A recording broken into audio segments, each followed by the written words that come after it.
Jesus. Bien-aimé, le Seigneur pouvait encore me parler pendant que je priais. Il me disait que la chose la plus importante pour un homme sur cette terre, c'est son salut. Nous pouvons perdre sur cette terre. Nous pouvons échouer sur cette terre. Mais nous ne devons pas perdre le salut.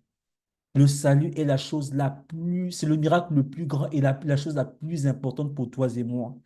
Ne perdons pas notre salut pour les choses de ce monde. Ne perdons pas notre salut à cause des convoitises de ce monde. Yes, c'est vrai, souvent nous tombons. Yes, c'est vrai, souvent nous faisons mal. Yes, c'est vrai, souvent nous nous écartons de la voie de Dieu. Mais nous devons toujours avoir le courage de revenir à Jésus. Ne perdons pas notre salut. C'est une interpellation pour toi et moi, mon frère, ma sœur. Quelle que soit la situation par laquelle tu passes, ne perds pas ton salut. Ne perds pas ton salut. Garde-le jalousement. Préserve-le jalousement. Ton salut est la chose la plus importante. Ce n'est pas ta maison, ce n'est pas la voiture que tu conduis, ce n'est pas le pays où tu vis, ce n'est pas les affaires dans lesquelles tu es, ce n'est pas l'argent que tu te fais chaque fin du mois. La Bible déclare que à quoi cela sert à un homme de gagner le monde s'il doit perdre son âme? Et si tu perds ton âme, c'est pour toute l'éternité. La vie ici-bas n'est que passager, c'est pour un temps, c'est pour un temps bref, ça ne dure pas longtemps. Si un homme vit longtemps aujourd'hui, c'est moins de 100, c'est moins de 120 ans. Après les 120 ans-là, mettons, tu vas aller vivre dans l'éternité. Tu vas retrouver Jésus-Christ et répondre de tes actions quand tu étais sur cette terre. Et ce sera pour l'éternité. Pour rien au monde, mon frère, ma soeur, ne perds ton salut. Ne perds pas ton salut à cause des choses de ce monde. Accroche-toi à Christ. Quelles que soient les difficultés par lesquelles tu passes, souvent c'est difficile, même dans la chair, de suivre Jésus-Christ. Mais pour rien au monde, ne te décourage pas et ne perds pas ton salut. Amen. Je le dis aujourd'hui parce que, d'abord aujourd'hui, personnellement, je suis en train de diriger les moments de prière, mais je n'ai rien prévu. Donc, je pense que je profiterai de ces moments pour faire un témoignage par rapport à ce que le Seigneur a fait dans ma vie. Et aussi parce que j'ai été très attristé cette semaine. Cette semaine, j'ai été très attristé d'une nouvelle que j'ai reçue. Vous savez, mes bien-aimés, quand j'étais du côté de... J'ai commencé à vraiment entrer dans le ministère de Christ, quand j'étais du côté de la Philadelphie. Je venais à peine de finir mes études et je suis allé du côté de la Philadelphie. Et je me rappelle, Dieu avait mis dans mon cœur le désir d'être avec un homme de Dieu avec qui je vais grandir dans la connaissance de la parole de Dieu. Quand j'étais étudiant et que je passais par des moments difficiles, je disais toujours à Dieu que Seigneur, si tu permets que je surmonte toutes ces difficultés, que j'ai un bon boulot, que j'ai une vie décente, parce qu'avant, je n'avais pas une vie décente, que j'ai une vie décente, je vais te servir. Je disais ça souvent, c'était ma prière quand je passais par un moment difficile quand j'étais étudiant. Et je me rappelle, un frère m'avait envoyé une photo de moi quand j'étais étudiant et j'ai réalisé combien de fois j'étais maigre. Moi, je ne réalisais pas que j'étais maigre, que je ne mange, que peut-être que je ne mangeais peut-être pas bien, je ne sais pas trop, mais j'ai remarqué la différence entre le Van d'aujourd'hui et le Van d'hier. Et ça, j'ai réalisé que non, sincèrement, je passais vraiment par des moments difficiles. Et quand je suis venu du côté de la Philadelphie, j'ai dit à Dieu que Seigneur, je veux maintenant te servir, je veux grandir avec toi, je veux te connaître. Et le Seigneur m'a fait grâce de me mettre à côté d'un homme de Dieu qu'on appelle le pasteur Willy Poitier du côté de la Philadelphie. C'était un homme qui m'a aidé à grandir dans le ministère. Si vous pouvez voir la personne que je suis, c'est parce que quelqu'un m'a formé, quelqu'un m'a train. Et je bénis beaucoup Dieu pour la vie de cet homme. Et je ne cesserai jamais, partout où je suis, de toujours le remercier parce que Dieu est passé par lui pour me transformer. Et pendant ces moments, quand j'ai commencé à me lancer dans le ministère, je faisais beaucoup l'interprétation, c'est-à-dire je faisais du français, je faisais du français à l'anglais. C'est-à-dire que le pasteur prêchait en français et moi, je traduisais en anglais. J'ai fait ça pendant 2, 3 ans. Et je fais ça avec une sœur à moi. Je vais taire son nom ici. Et c'est à cause d'elle que je partage ce témoignage avec vous. Je le partage parce que récemment, j'ai appris qu'elle a quitté l'église. Elle a quitté l'église parce qu'il y a eu un problème du côté avec le pasteur. Et ce n'est qu'aujourd'hui que j'ai découvert quel était le problème en réalité.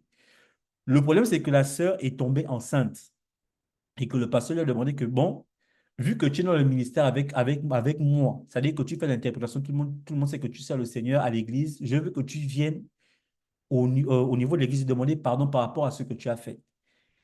Et je pense que la sœur n'a jamais posé le pas de venir demander pardon et elle est partie d'église. Cette histoire m'a interpellé parce que, euh, comme je dis toujours, hein, le but de l'évangile, le but de Dieu, c'est de ne perdre personne. Le plan parfait de Dieu, c'est de gagner tout le monde. Mais malheureusement, tout le monde ne sera pas sauvé. Tout le monde n'ira pas au ciel. Il y aura ceux qui vont rester, il y aura ceux qui vont rester dans l'incrédulité et ceux qui vont changer à travers la puissance de la parole de Christ. Quand j'ai écouté la raison pour laquelle elle a quitté l'église, j'ai voulu appeler le pasteur et je pense que je vais parler avec le pasteur. Je vais lui dire, il y a quelque chose que le Seigneur a mis dans mon cœur et le Seigneur est en train de me convaincre que ce n'est pas un homme qui convainc un autre homme de péché. Moi, je ne peux jamais te convaincre que ce que tu fais est mauvais. La Bible dit que c'est le Saint-Esprit de Dieu qui convainc de péché. Ce n'est pas un homme. Toi, tu peux juste exposer la parole, mais la conviction du péché, c'est le Saint-Esprit qui travaille et qui le fait dans la vie d'un homme. Et je voulais juste dire à mon pasteur que, pasteur, je ne sais pas, je comprends que la sœur était dans le ministère certainement, mais ce n'est pas à, ce n'est pas à toi de lui convaincre de ce qu'elle doit faire. Parce que le problème, ce n'est pas de sauver les apparences ou bien sauver l'image.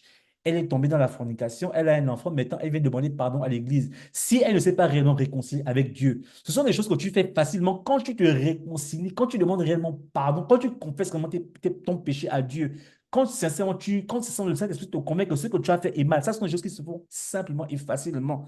Mais ce n'est pas à nous, les hommes, de le convaincre, à un autre homme de lui dire que par rapport à ce que tu as fait, tu dois faire comme ça. Toi, tu dois exposer la parole. Toi, tu peux lui dire, par rapport à l'acte que tu as commis, voici ce que le Seigneur dit, ce que tu fais, réponds-toi. Et c'est maintenant à la personne maintenant de juger par rapport à ce que le Saint-Esprit lui convainc, de poser des actions. Amen. Donc, je prie Dieu. Vous savez, je vais vous raconter, je vais vous dire un secret.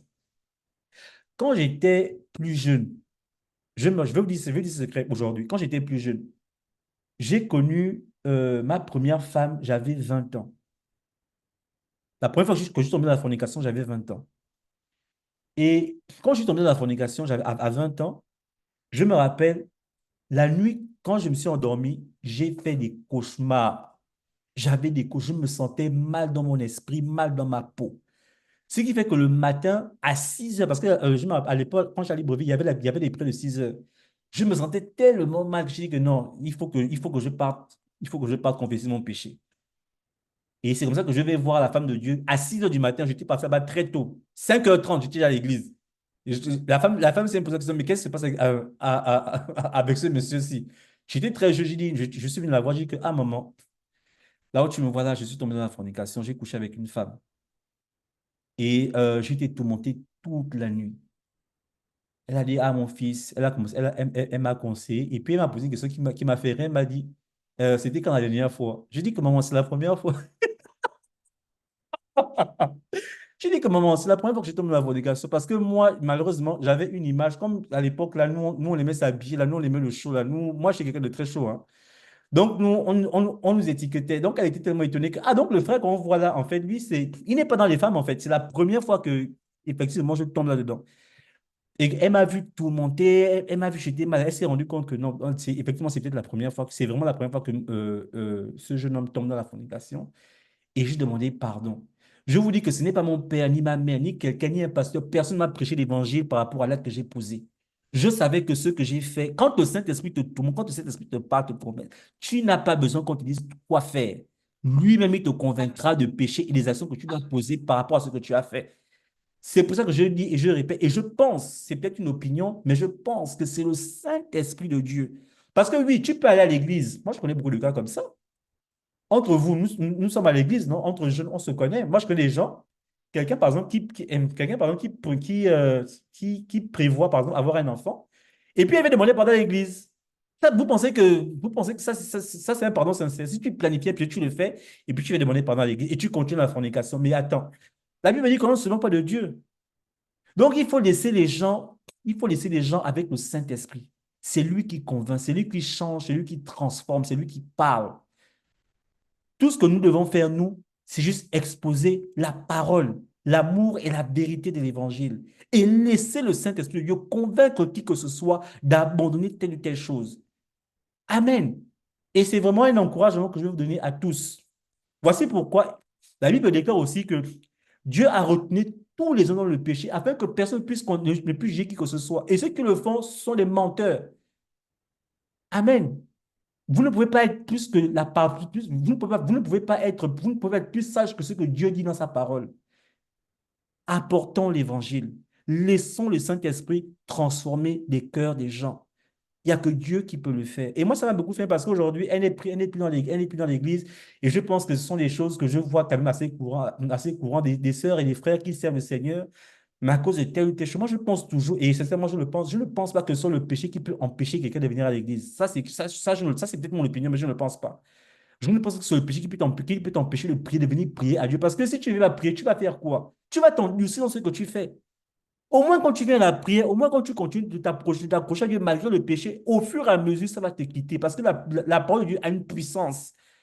La Bible dit que Dieu dit de sa bouche que la lumière soit et la lumière fut. Il a créé toutes choses. C'était la bouche, il parlait. Il n'a pas utilisé des armes, il n'a pas menacé. Non, Dieu parlait et c'est à travers la puissance. Quand tu es exposé à la puissance de la parole que tu peux te transformer. Mais si tu t'éloignes de ça, où est-ce que tu vas écouter la parole? Quoi? Dans les bars ou bien dans les boîtes de nuit? Et puis là, tu vas être transformé. Et aujourd'hui, avec le temps, je me rends compte que nos hommes de Dieu sont sages. Parce que souvent, nous-mêmes, parce que nous sommes selon Dieu, on se dit que mais tel frère, il n'est pas vraiment agréé chez le Seigneur. Qu'est-ce qu'il a à venir faire chose dans l'église? Et le pasteur, il regarde parce que le pasteur sait que ce n'est pas lui, mais c'est la puissance de l'évangile qui peut transformer un homme. Amen. Et je veux que tu puisses croire en ça même pour ta vie, que c'est la puissance de l'évangile. C'est parce que tu t'approches tous les jours de la parole, parce que tu l'écoutes, c'est parce que tu la lis, c'est parce que tu pries, que tu as un espoir de pouvoir changer. C'est ça qui peut te transformer. Ne sois plus, comment dire ça, ne sois plus inquiet, ne sois plus tourmenté. Continue et force-toi de toujours t'approcher de Jésus-Christ par sa parole, par la méditation, par la prière. Et certainement, le changement viendra parce que c'est lui qui peut le faire. Et je bénis beaucoup Dieu par rapport à ça. Et je pense que sincèrement, j'aurai cette discussion avec mon pasteur un jour. C'est quelqu'un que je respecte beaucoup, hein, mais moi, je suis quelqu'un, quand j'ai des vérités à dire à quelqu'un, je l'appelle, on s'assoit. Moi, je ne suis pas dans le Congo, ça. Je l'appelle, on va s'asseoir, on va discuter. Je vais juste lui échanger ce que je pense. Maintenant, si c'est de Dieu, tant mieux. Mais j'ai la foi de croire que la sœur dont je parle, c'est quelqu'un qui aimait beaucoup le Seigneur. Je ne, peut-être qu'aujourd'hui, par rapport à la parole, ce qu'elle fait n'est pas bon, mais c'est quelqu'un, la façon dont elle est dédiée. Et puis, c'est une jeune fille, c'est une jeune fille. Nous tous, on était jeunes. On a fait des choses. Mais aujourd'hui, nous ne sommes pas des hommes de Dieu. Ne prêchons-nous pas la parole. Si les gens avaient. Moi, j'avais une sœur qu'on appelle la sœur Sylvia du côté de Houston qui priait pour moi tout le temps. Elle m'appelait quand j'ai passé un moment difficile. Et si ces gens n'étaient pas à côté de nous, qui serons-nous aujourd'hui?